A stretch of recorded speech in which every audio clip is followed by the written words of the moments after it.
बौद्ध जिला हरभंगा ब्लॉक मथुरा पंचायत दंतापाली स्थित माहेश्वरी गोशाला और जराश्रमठारे पवित्र श्रावण पूर्णिमा अवसर में विभिन्न कार्यक्रम अनुष्ठित हो जाइछि। माहेश्वरी गोशालार अध्यक्ष निगुण महागुणक प्रत्यक्ष तत्वावधान में बलराम जयंती गोशाला परिसर में वृक्षरोपण और वृक्ष रक्षा बंधन गोपूजन गो रक्षा बंधन पर एक साधारण सभा अनुष्ठित होता।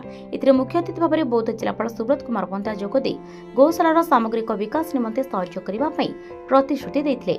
सम्मानित अतिथि भाव में उपखंड प्राणी चिकित्सा अधिकारी डॉ तपन कुमार द्विवेदी, प्राणी चिकित्सक डॉ प्रियव्रत बेहरा, मथुरा सरपंच प्रदीप कुमार कहर, सामाजिक कर्मी तथा उपदेष्टा केदारनाथ साहू, विद्याधर स्वाई, आर्किटेक्ट इंजीनियर डॉ सुमन षडंगी, परिवेशविद स्वराज कुमार कहर प्रमुख मुख्य अतिथि भाव में जोग देथिबा बेले उक्त कार्यक्रम को सफल करिबारे माहेश्वरी गोशालार समस्त सदस्य, राष्ट्रीय Swayamsevak Sangh, art of living परिवार, राधामाधव सेवाश्रम, मारवाड़ी समाज, डुमाल समाज तरफ सहयोग करथिले। उक्त कार्यक्रम को गोशालार संपादक कृतिवास पल्या परिचालना करथिले। बौद्धर उग्रसेन कर्मी रिपोर्ट प्रसार न्यूज।